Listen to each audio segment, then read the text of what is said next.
Episode 489, podcast, evolutionary.org, coming your way. Stevesmi and the Rickster, Ricky V. Rock. How is it up? What's up, buddy? You ready? Hey, what's up, Steve? What's up, guys? How's everybody doing out there?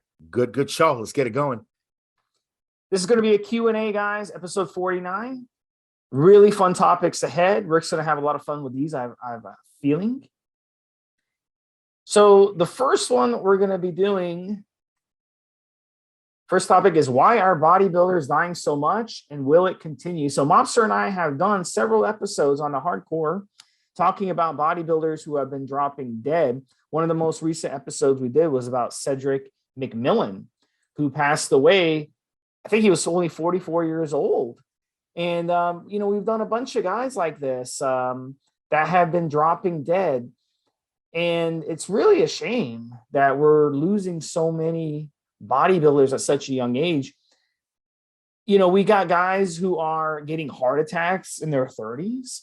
We're getting guys, Boston Lloyd was another guy, even though he wasn't competitively bodybuilding currently. He used to competitive bodybuild and he passed away. And it's really getting ridiculous. And if you want to listen to that Cedric McMillan episode, it's going to be Evolutionary.org emergency number 6. That's the one that you guys can check out on there. And buddy, there's been so many guys. Another guy, Frank McGrath, he's got major health problems and he's a young guy. He's still alive, but he has a lot of problems. You had, I could just go through the amount of people, right, that have been just passing away.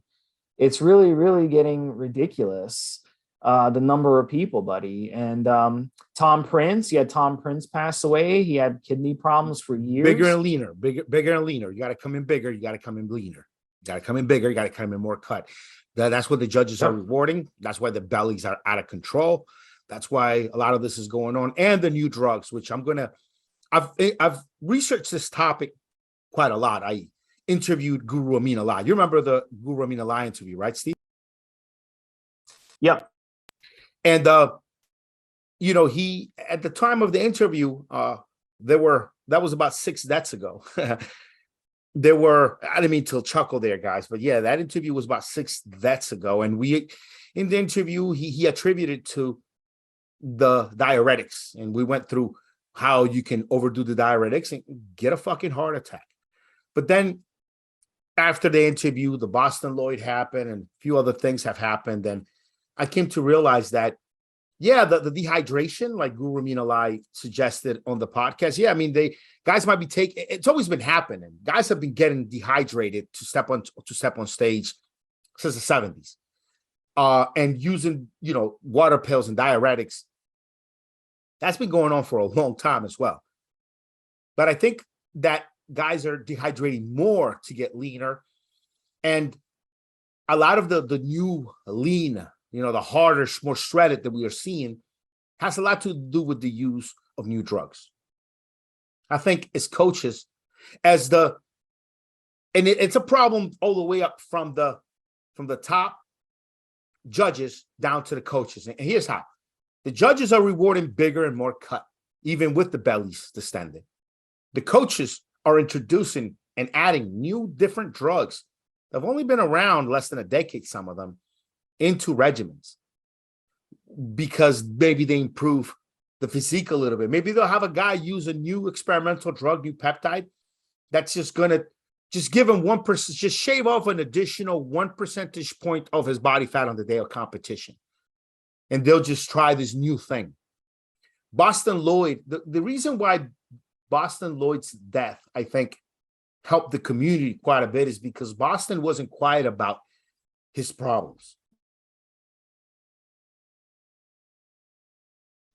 Boston told us how he felt, what was doing it, what he felt was causing the problem. Boston told us in interviews with Dave Palumbo and in other ways what was going on with him. And basically, he used way too much of a new peptide that was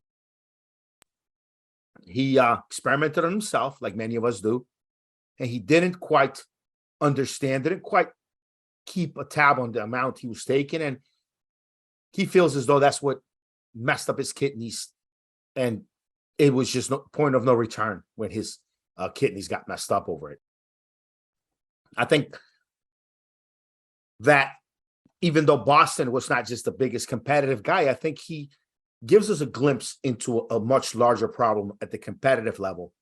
I think a lot of those guys at that competitive level are taking some serious experimental new drugs just coming around lately that we don't know much about.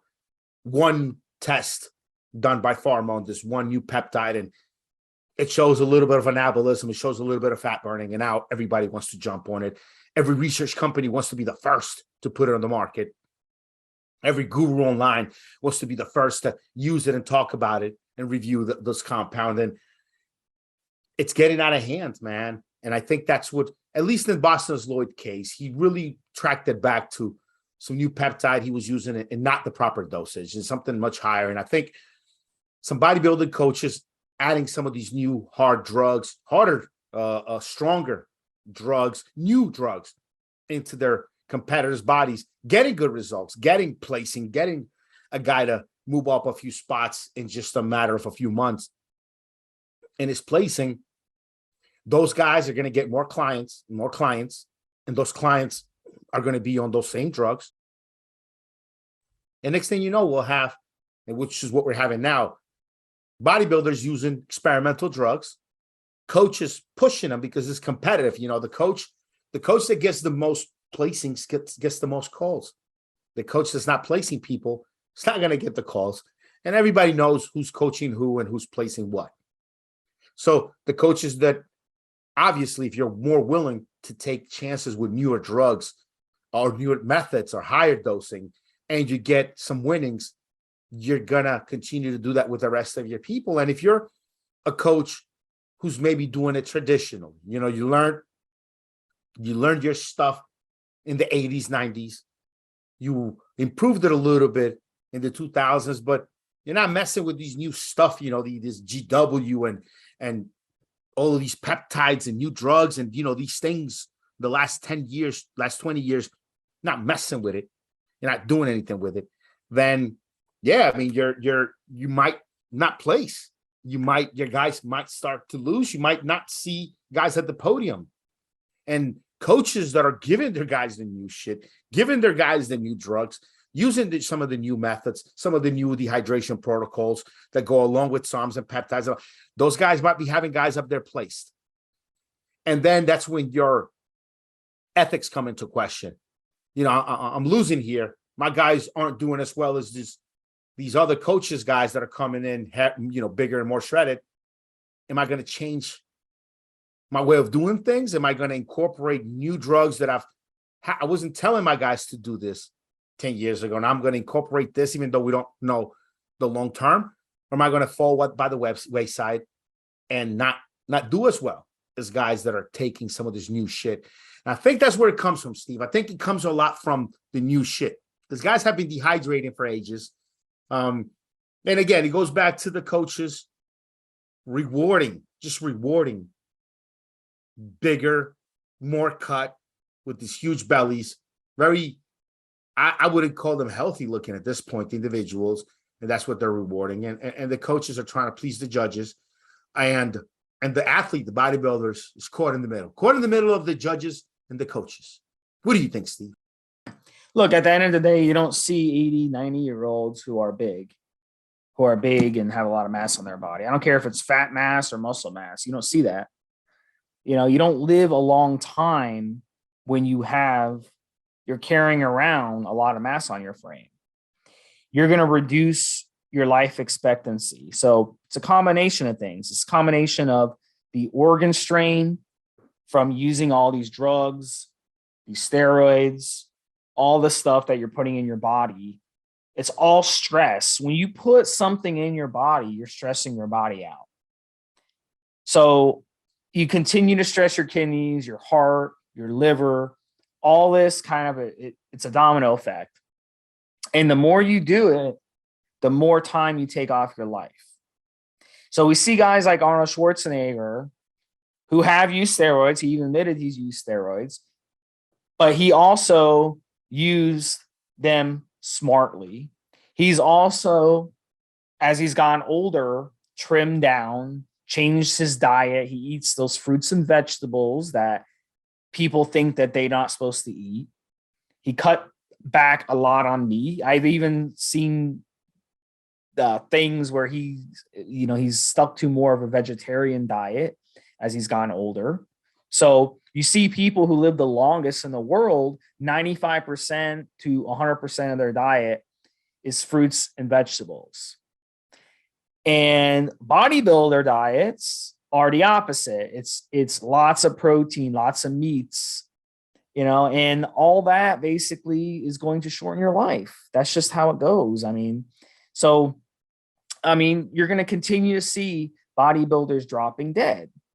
And what Rick was talking about, he's kind of looking at it at a big macro sense of what do you have to do to be a bodybuilder? How do you have to look and all this stuff? But what I'm trying to say is it's not just that aspect, but it's also the normal gym rat who's dropping dead at a young age from, looking from their diet, from the steroid use, from the lifestyle, from the stress and all this stuff. It's all shrinking your life expectancy. So, we can get into a moral argument. Is it better to live to 44 years old, like Cedric McMillan did, and accomplish what he accomplished and look the way he looked?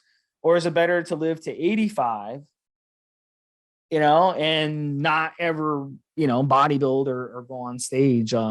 You got someone like Tom Prince, the latter stages of his life, and he just straight up regrets ever using steroids. He says he wishes he would have never used them, and he tells other people not to use them because he says, hey, they messed with my kidneys, and he had to get dialysis for a long period of time until it pretty much was it. And he, when you go on kidney dialysis, the party's pretty much over for you.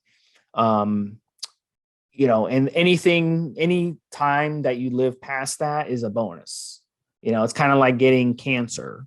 If you're able to get through your cancer, anything after that is a bonus, but you do take time off your life having to go through the chemotherapy and the surgeries and all that stuff. So yes, I do believe that we will continue to see bodybuilders dying for sure. And it's going to be people that a lot of you are fans of, and it's going to shock a lot of people. It's going to continue to shock a lot of people, and you'll see people dropping dead, not just in their 40s. You also see plenty of people in their 20s and 30s dropping dead. So that's going to continue, guys. I don't see it stopping. One of the big, economic arguments is steroid use. It's just too damn easy to get steroids right now.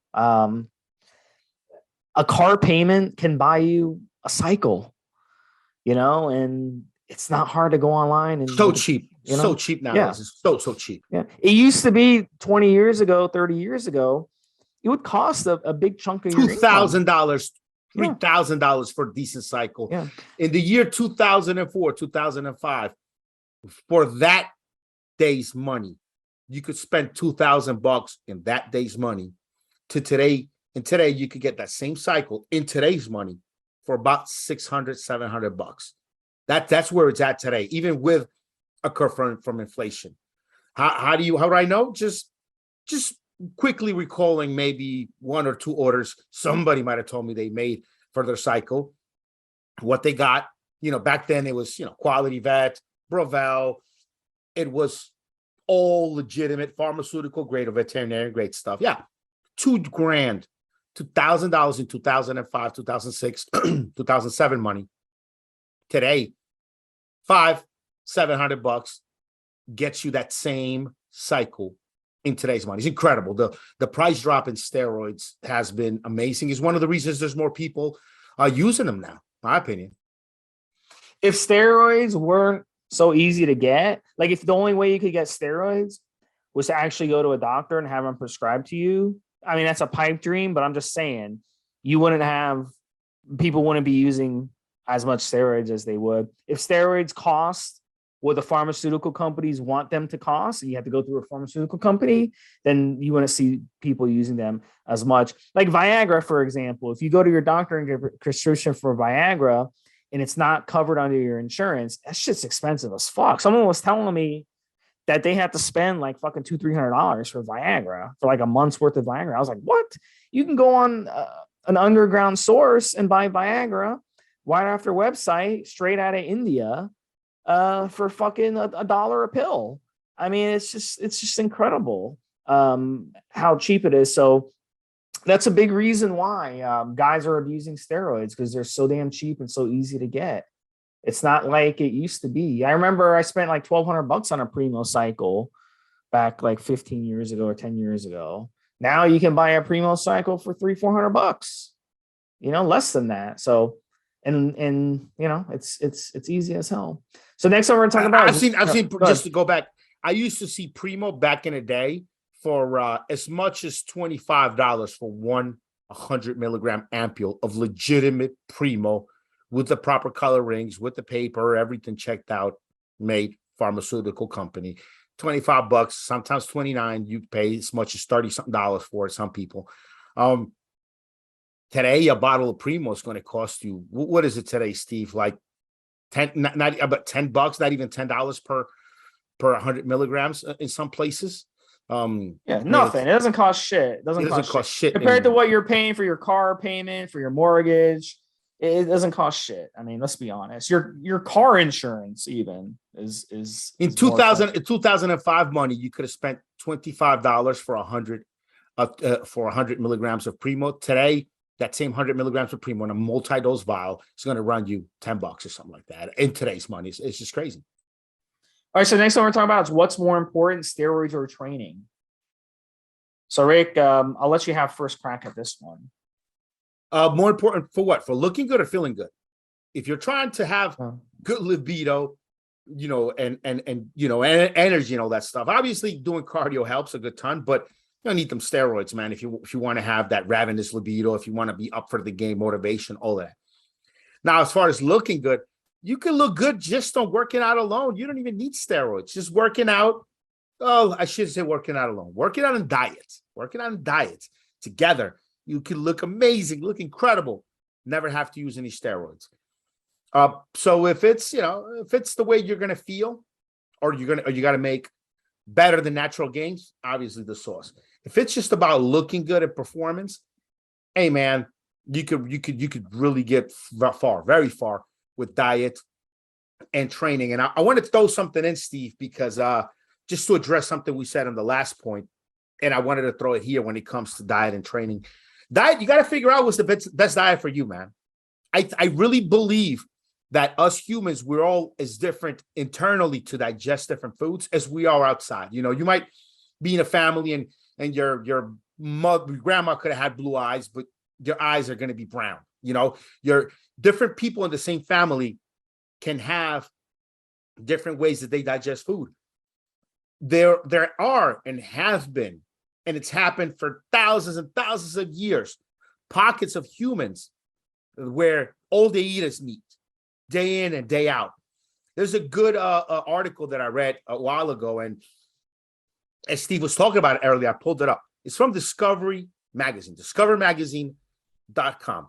It's called the Inuit Paradox.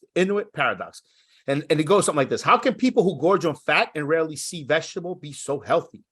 And this is not just referring to just quote unquote like Eskimos, you would call them.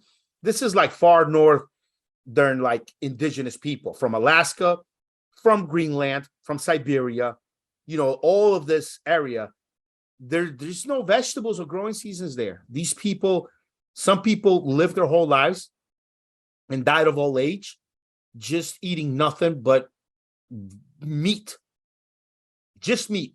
So it is within our look. If humans couldn't survive on 100% meat, those tribes would have moved down here where it is warmer a long time ago, right? Or they would have become extinct naturally. But no, other humans, more industrialized humans, went down there and, messed with them. And some of them are industrialized. Other people died out over different wars, whatnot. But we've had pockets of humans that lived on nothing but meat. I don't know of any pockets of lions that live on nothing but vegetables. You're not going to get another animal that's not able to live on a food source. Right? We should have pockets of felines. So we should have vegetarian felines somewhere, right? Maybe no. Humans can eat everything. We're the ultimate omnivore. Humans can survive on a diet of 100% meat the whole lives, or 100% vegetables. It's been done. You have to run that experiment to see what works for you, what makes you feel, look your best, and what gives you the best test results. I'm not one to sit here and tell people, oh yeah, too much meat, too much steak, it's bad for you. No, we've had humans survive into some of these Inuit tribes had people going into their 80s and 90s, eating mainly meat they hunted and nothing else. So just want to toss that out there, guys. Just went back a little bit in the last topic because I forgot to add that in. But now let's continue with where we were, Steve. Where were we? All right, buddy. So next one we're going to talk about is, has social media hurt or helped bodybuilding? So this is an interesting one, buddy. Do we count as social media, first of all, before I answer this? You and I count as social? No, we don't. No, we do not. You don't think so? Even though we're on some social media platforms? Well, social would be if people were posting back and forth and that kind of stuff. People just listen to us, and then they could contact us privately. But there isn't a big, besides if you went on the forums, maybe, I guess we kind of are part of it because people go on the forums or they go on our Facebook group and discuss some of the episodes. So I guess that is social. So let me give you my thoughts on this, because this is a kind of a philosophical thing. Here's my issue with social media is that you've got people who have no background in these specific things. Let's take specifically, let's talk about the fitness social media, but this applies to all industries. We're talking about fitness here, right? It's a fitness podcast. We've got guys out there on social media with tens of thousands of viewers, even millions of viewers, okay, who listen to their shit and suck up their information, but they have no qualifications to be talking about this shit. They're not educated. They don't have any type of education, not even a fucking high school degree, heaven forbid, a college degree in this shit. They don't have any sort of, they've never read a fucking book in their life on fitness, on nutrition, on how the body works. They're just fucking meatheads who just know to go lift weights and stick steroids up their ass. But these are the people out there who, they're good grifters. They're good at talking in front of a camera. They're very convincing. These are the guys 100 years ago, they would have been the carnival barkers, okay? Who would basically scam. You go to the carnival and they're the people who scam you because they pretend to read you. They pretend to be a psychic, or they pretend to be able to figure you out on all this shit, or they'll trick you in some carnival game or something like that. But they're very good in front of the camera. So they sucker people in. They get a lot of viewers. They buy viewers. A lot of their people that post on their videos are bots, so they're really good at that. And they're very convincing. They could basically sell you a garbage supplement and convince you that garbage supplement is why they look the way they do. And that's the problem with social media. There's no filter. Anybody can do it. Anybody can start up their YouTube channel. Anybody could start a Twitter. Anybody can start an Instagram and fool people, put up fake pictures and have no qualifications or nothing. It used to not be like that as much. Like if you turn on the TV and you want to watch a football game, okay, 30 years ago, you would see people who, they used to be coaches, they used to be players, they've been journalists for 20, 30 years.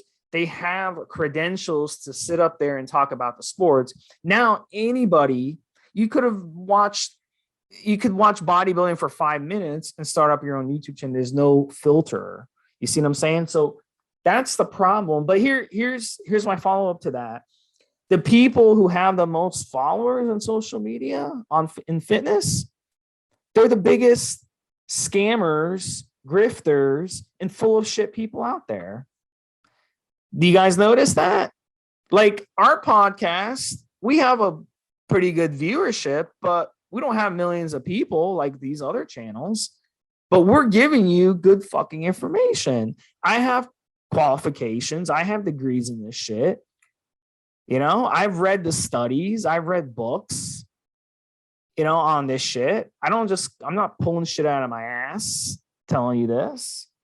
So, you know, why do we not have views and they do? You got to ask yourself that question. So it's just, to me, you have a handful of people in the fitness community who don't know jack shit about this stuff. All they do, they're just meatheads with great genetics who just stick steroids up their ass and work out. That's it.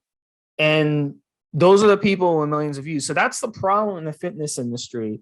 And this is why overall the social media industry, you can make an argument, has hurt more people than has helped. And another thing too, TMI is a real thing. Too much information. There is too much information out there. And too much information is not a good thing.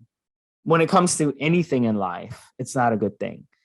So I'd rather have very little information that's accurate than have a million different videos on something where 95% of the videos were inaccurate. So, you know, that's the philosophical discussion of, has it helped or hurt bodybuilding? We just talked about the first topic, bodybuilders dying. I really believe that social media has contributed to bodybuilders dying. You know, just wanting to look a certain way so you can put up a picture on Instagram and you're willing to kill yourself to put that picture up. So, you know, there's different perspectives on it, but there are benefits to social media too. There are benefits. But if you're asking me, has social media hurt or helped bodybuilding? It's done both, but mostly I would say it's hurt bodybuilding. But Rick, you know, what's your opinion on this? Do you agree or not?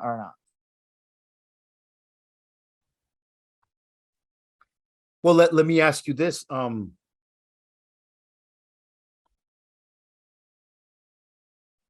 Look, I think, let me start this a different way.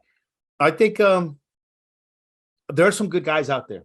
I've seen some good guys with YouTube channels that give some really great, good knowledge and information. I catch them doing things that aren't all that honest at times. I've caught some guys that I've listened to because I like to cross my information. I'll read the studies, I'll read the journals, I'll read everything. I'll watch a couple of YouTube channels to see what people are saying out there. I have found, to be honest with you, Steve, I have found a lead on some good studies that I needed to see through watching someone's YouTube channel. They might talk about a certain study or a certain something. I might disagree later on with their interpretation of the data and the study and what the results were. Sometimes I disagree with the fucking conclusion the guys who did the study wrote, but that's just me, right? So I've seen some good guys out there, but I've also seen, like Steve says, a ton of grifters. Look, I suffer from a huge, I guess it's called, I'm trying to remember what it is fucking called right now, Steve. I might have to edit this part out if it takes me too long to figure out what it is called. But like once you know enough, you know all the stuff you don't know. So I think it's called imposter syndrome. So even as we do all of these podcasts, guys, and any of you guys that have been listening for, 100 episodes, you might say, oh, wow, Rick and Steve really know their shit. Well, you know what, guys? As I sit here, right, because I've climbed that hill, and then when I get on top of that hill of knowing something, I look down the valley and I see how much more there is for me to know. As I sit here, I think I keep in mind a lot more of the stuff that I don't yet know or understand fully. I keep that in mind way more than the stuff that I've already learned and feel as though I've somewhat got a good handle and master on. I think a lot of times coming to the podcast, I feel it in my heart, that imposter syndrome. I feel like, fuck, because I know a lot of things already, I know how much there's yet to learn. Let's put it like this. I know enough about each steroid today to know what are the things about each steroid that I don't know, and that I might continue to keep searching for. Look, I'll give you guys an example. As we do in the podcast here, and I talk about androgen receptors in the brain, I've had both pieces of information. I've had stuff that I come across that makes it look and sound as though we have androgen receptors in the brain, and I've come across other studies and doctors in doctor conferences, which I'm weird. I like watching things like this. Doctor conference saying we haven't found yet androgen receptors in the brain tissue itself. So as I sit here and I do the podcast, just to throw you guys a little something, we know that testosterone and these androgens affect your brain. We've known that for ages, right? But it seems like even the medical community might still be in disagreement whether there are actual androgen receptors in your gray brain matter, the neurons are not. Or I might have watched two pieces of information. But see, this is the kind of stuff that I'll sit there and I'll keep little notes of it. And I'll be like, all right, I need to figure out this androgen receptor thing, because I'll be a fucking imposter on the show if I don't understand this fully. So I think there are a lot of dudes out there that are very good looking dudes, and they're able to talk well on camera, and they make themselves look a lot smarter than they do when they're really not. You get a couple guys like me and Steve, we're not about all these pictures, we're not about all this stuff. We really are about understanding the information, challenging ourselves, and continuously learning what's on the other side of the hill. Because every time you go on a journey for knowledge, you're climbing up this hill, and once you get up there and you learn the thing you thought you didn't know, then you realize there's a whole valley down there of other unknowns, of other things that you don't know. And there are very few, and again, I'm not name dropping who the bad ones are, the good ones are, but very few guys out there that I see on these channels or this IG or Facebook that are actually on the search for knowledge. And there's some good ones out there. There's an MD who's a professional bodybuilder. Guy's got good fucking info. And there's another guy who is a bodybuilder, works with a TRT clinic. All his clients that he addresses, they all take blood work. He addresses their blood work, addresses the lifestyle. I've seen some good guys out there that are really about it. And I've also seen some fucking clowns. Like, I've seen some serious clowns. There's some clowns out there that just overcomplicate the things just to make them sound more complex. They'll use all these different names and things just to make it sound more complex. But look, if you want to bring value to the masses, and that's the way I feel. If I myself, it took me a while to learn how to read these studies. It took me a while even stopping, like, what the fuck is that term mean? Stopping what I'm reading, going back on Google or whatever, Nexus or whatever, and figuring out what the term, what that whole thing meant, so I could come back and read the study. If I did all of that, why would I spit out the same stuff that maybe I didn't understand at first to you guys on a video or a podcast or whatever? I'm just going to oversimplify everything. That's why when I get on this podcast, I take things that are very complex and that have took me a long time to understand and research and read, and I put it in about as simple as layman as I possibly can for you guys. It's what I do. And so always be careful. Be careful for the good-looking guys that are trying to, throw rocks in the pond to make their water seem deeper. And be careful for the guys who are just. I think anybody that's trying to sell you any supplement that is going to work better than steroids, or is going to give you more muscle mass than steroids, you're going to know right off the bat that dude is also a scammer. So I think those are the two main things to keep up with. Now, for the main question, did social mess up bodybuilding somehow? And I say no. I say for bodybuilders, and both professional bodybuilders, top bodybuilders, and the home gym rat, social did the best.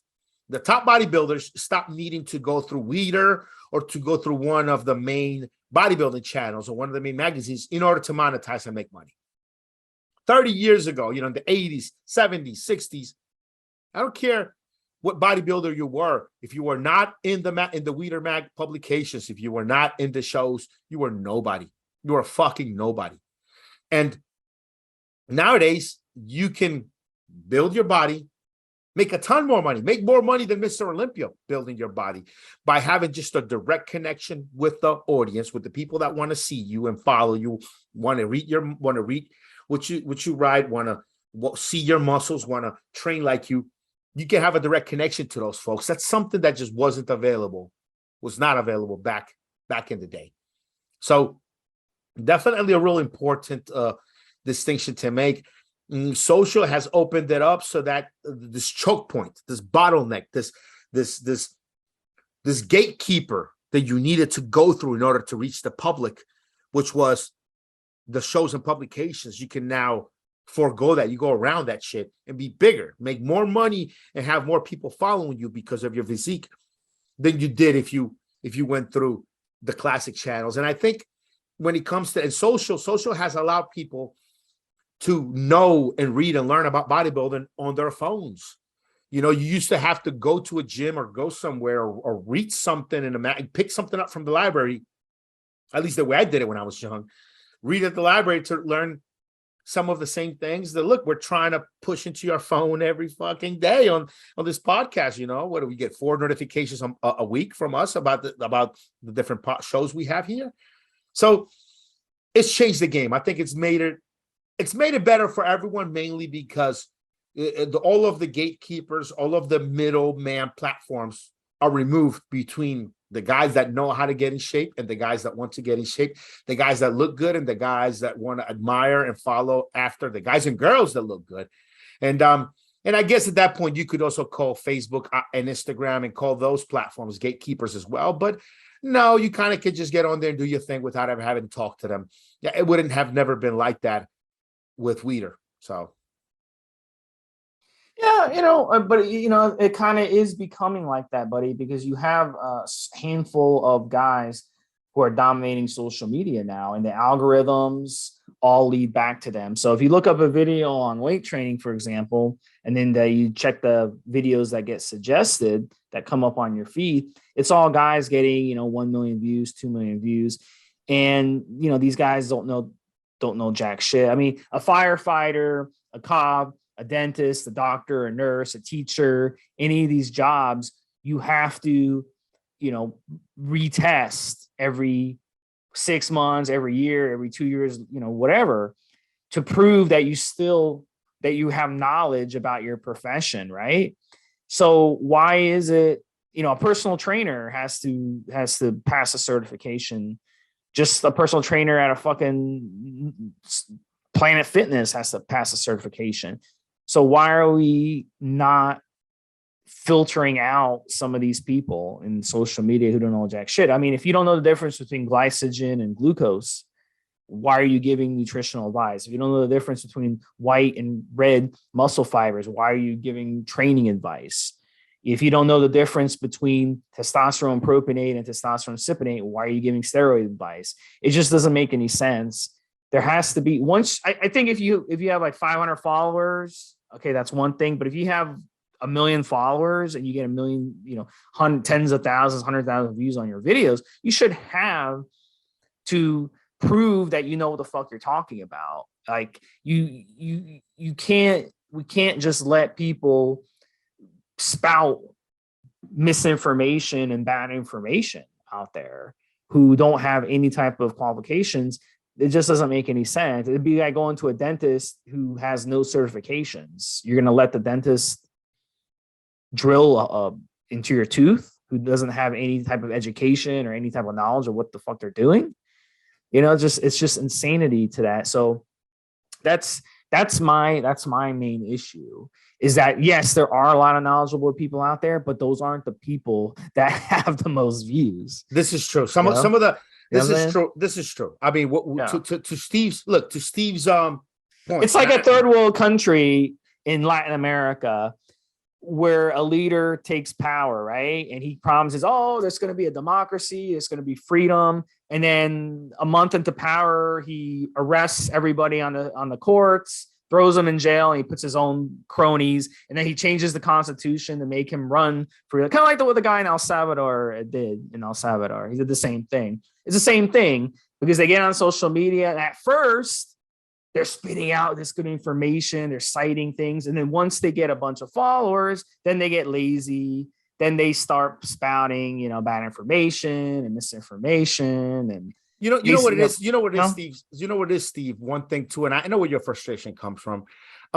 Look, it is my sincere belief. So if you're listening to this, consider yourself very lucky, because it is my sincere belief that between Google and all of their platforms and Facebook and all of their platforms, they've banned anything that has to do with our forum.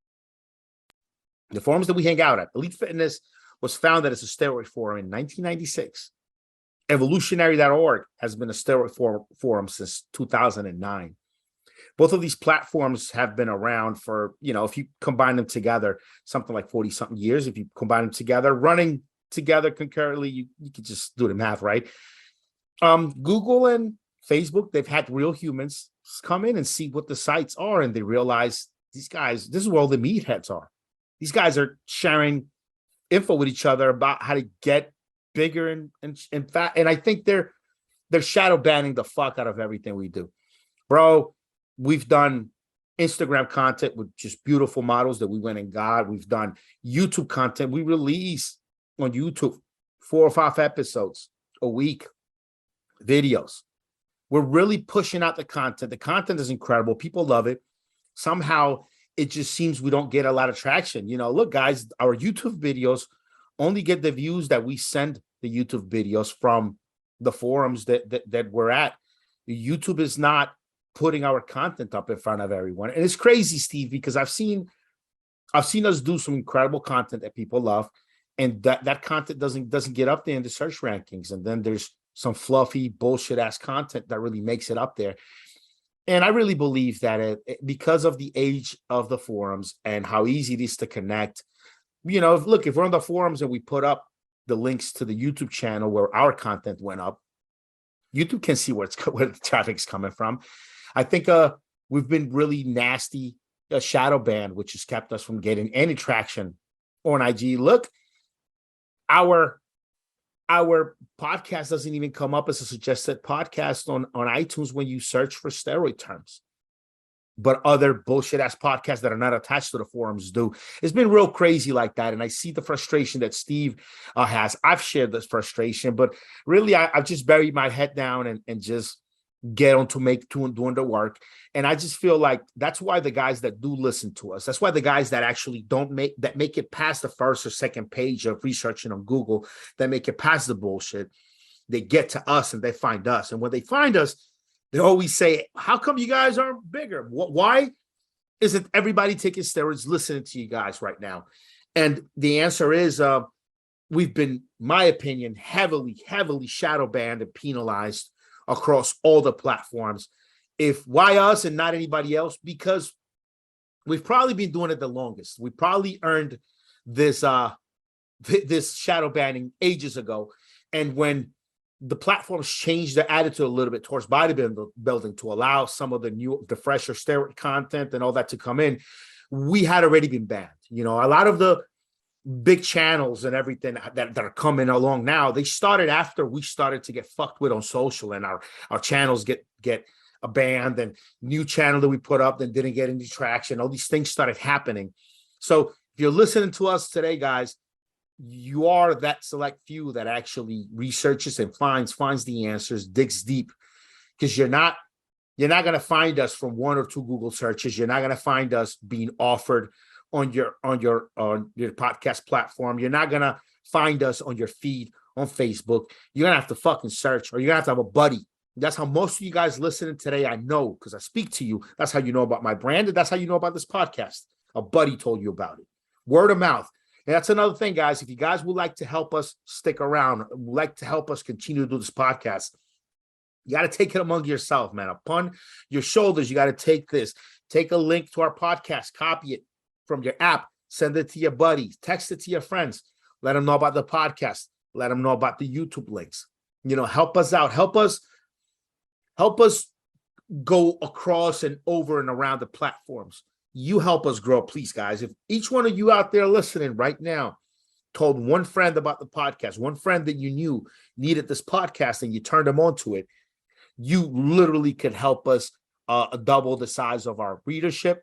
I'm sorry, I should say double the size of our listenership, which will allow us to dedicate more time to the research, to the reading, to everything, guys. You know, look, if I could sell just a few more bottles of N2Guard and N2Generate every month because you guys have turned new people onto the podcast, that'll make a huge difference. I could definitely do some crazier stuff, some longer podcasts, bring in more research, spend more of my time devoted to the podcast itself, because right now, obviously, I have to do other things besides just the podcast to bring people in and bring awareness to the brand.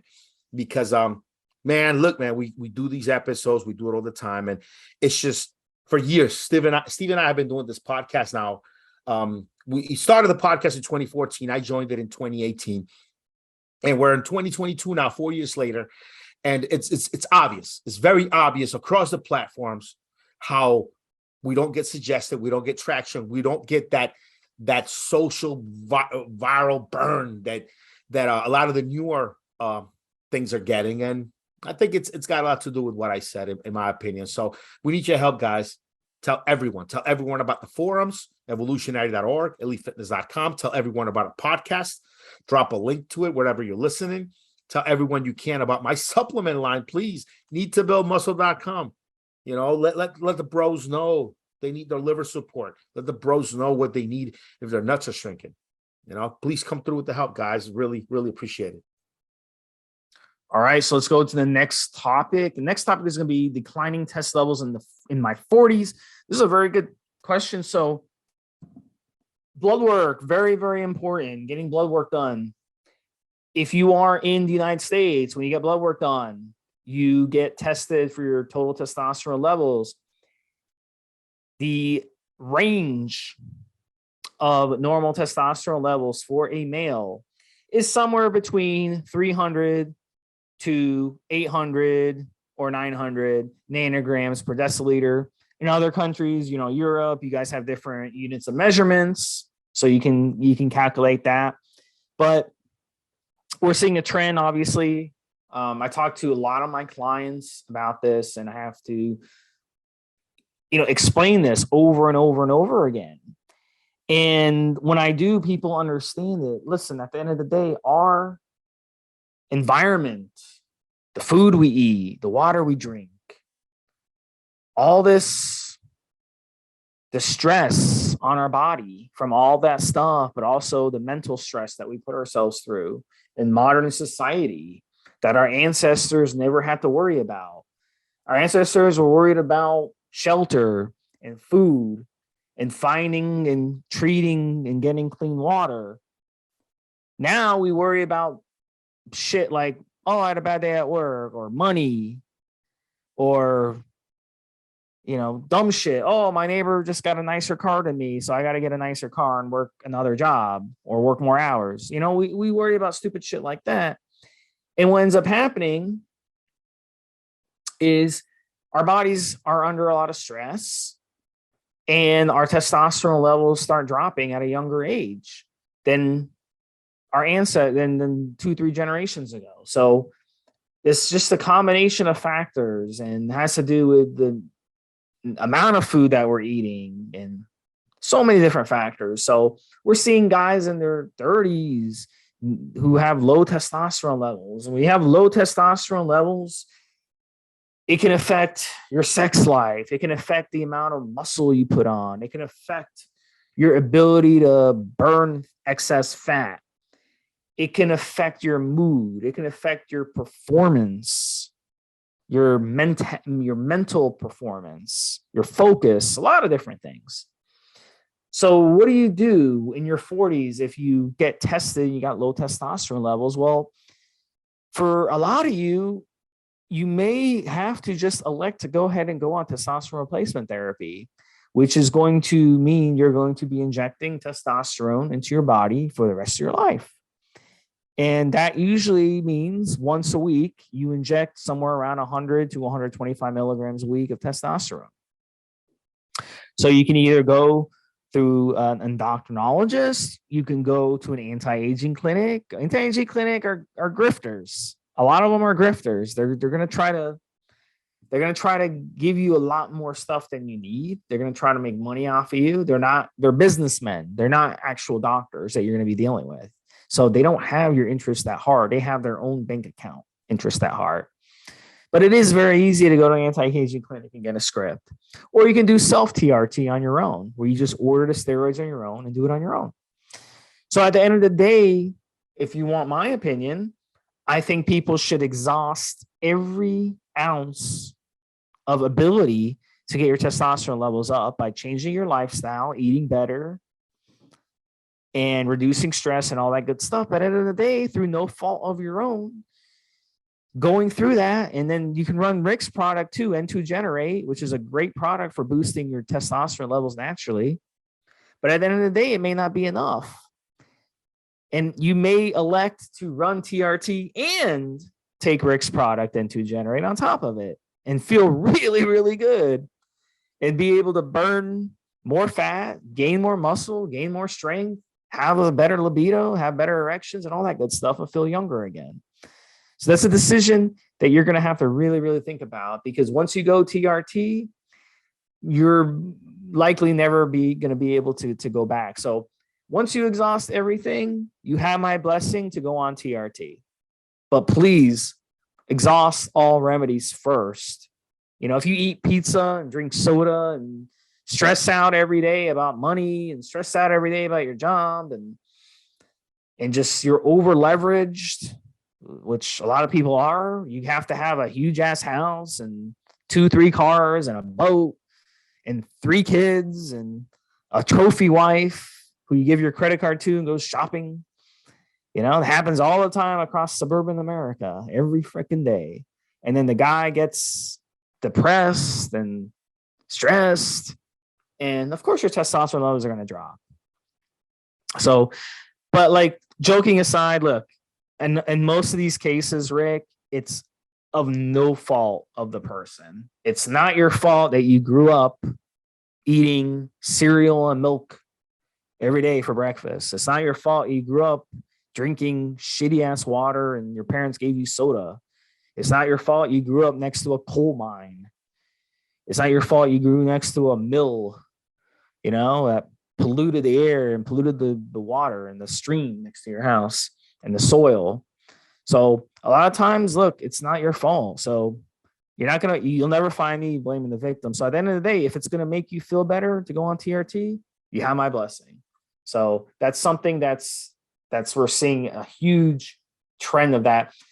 In full disclosure, guys, I am not on TRT. I am not on TRT yet, but I will go on TRT at some point. It may be when I'm 50, maybe when I'm 55, and maybe when I'm 60. I don't know yet, because right now my testosterone levels naturally are in the 600s. So, but then again, not everybody's like Steve. Not everybody puts nothing but quality food in their body. Not everybody eats nothing but organic. Not everybody drinks mineral water. Not everybody knows how to manage their stress like Steve does. Not everybody lives independently like Steve does, with no debt, no kids, no responsibilities, no fish aquariums that are a huge pain in the ass. I've had those before, by the way. Huge pain in the ass. No pools. How about that one? No fucking pools, that cause headaches nonstop. I've had pools before. I know about pools. Listen, at the end of the day, not everybody can be Steve. So not everybody can have 600 testosterone levels in their 40s. So I get it.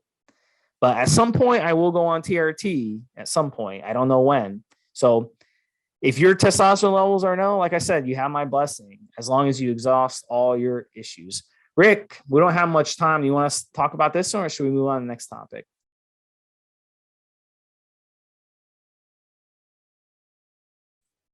Rick has left the building.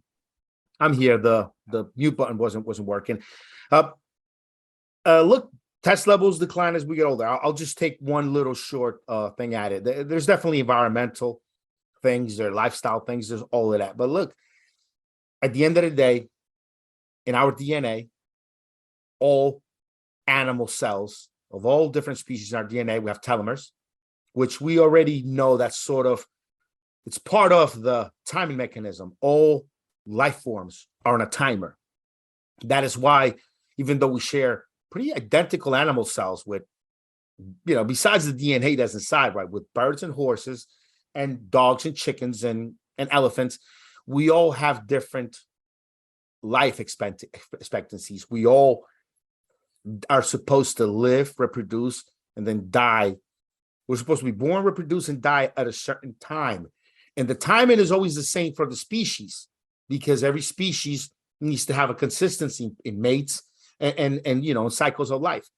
But it's different for every species. At our core, inside of our DNA, there's a fucking timer. There's a timer. That's why, a 30-year-old man can look great still, but a 30-year-old dog doesn't exist. Okay? But if you took a slide of muscle tissue, I mean, you need to be a very, very special scientist to be able to tell the difference under just a microscope. So it's just how it is. And then, 40 is around that age where, nature maybe doesn't expect you to need to be reproducing and doing all of that. You might need to start calming the fuck down because your skeleton is weaker. Your joints and your body is becoming more frail. And so you ought to maybe not be thinking about fighting, or maybe look, if men stayed strong in vitality, same strength and vitality we had in our 20s, if we kept that shit up into our 40s and 50s until the day we died, these young men would never have a chance. These 20, if we could maintain, if we're genetically predisposed to keeping our testosterone levels and our performance in, let's say 50, then the UFC champion right now might be 50 years old. And all the kids coming up in their 20s and 30s, we have no fucking chance because that guy would still be dominating the more years go by. But no, it's not the way it happens. We're supposed to move away to let the young blood come in, the new DNA, the new structures, the new thing. We have to get the fuck out of the way for it. That's just part of getting older, part of life. I just want to throw that in there. Just a different thought to what you were saying, Steve. Yeah, that's a good point for sure. So we have 1 minute left, buddy. Let's talk about best steroids for burning fat. So I'll give my view on this really quick. Look, steroids aren't fat burners. There's been I've seen a couple studies for Anavar that showed Anavar did some things in the body that's structurally made where it can affect your metabolism and affect protein synthesis in a way to help with fat burning. And we did a podcast, episode 48, and Anavar was the most popular oral steroid aside from Dianabol. And I believe it was number 5 most popular overall steroid right now. And I think one of the reasons why is it does have some fat burning properties. So aside from Anavar, which isn't a magic fat burner, but it can help you burn fat if you eat right, if you train, do fasted cardio and all that good stuff. It can definitely help you burn fat and help you maintain your mass. It's a great steroid for recomping, but there's nothing with steroids that would indicate, like, if you're someone who's like 25% body fat and you're out of shape and you want to like take steroids because you see some dude on social media, who looks really good and they're taking steroids and they're talking about steroids and they're bragging about how much steroids they use. And you think, yeah, I'm just going to take some steroids and look like them. There's some of you out there who are like that. What Rick said earlier about telling your friends to listen to the podcast. If you've got friends like that, tell them to listen to this podcast and we will teach you strategies to actually burning fat. But steroids, they're not fat burners. They're not designed for fat burners. If you look up what steroids were medically produced for, they were medically produced for things like anemia, boosting red blood cell count. They were designed for preventing muscle wasting for those who have muscle wasting diseases like cancer, HIV, AIDS. And these steroids are given for that. You have growth hormone also given. Historically, growth hormone was one of the top things given to those with muscle wasting disease. And now, some doctors are giving certain anabolic steroids, testosterone, anabar, different anabolic steroids are being given for that reason. But at the end of the day, if you're 25% body fat, you just take steroids, you're not going to magically burn fat. You have to change your diet. You have to learn about fasting. We've done a lot of episodes about fasting. I've written a lot about fasting. I've gotten a lot of backlash about fasting from people, ignorant people who don't understand the way the body works. What I was talking about earlier. These are the people that have the most views on social media, and they that gives them a sense of entitlement where they think they can just bully everyone else. Hey, I've got 1 million followers. I know more than you.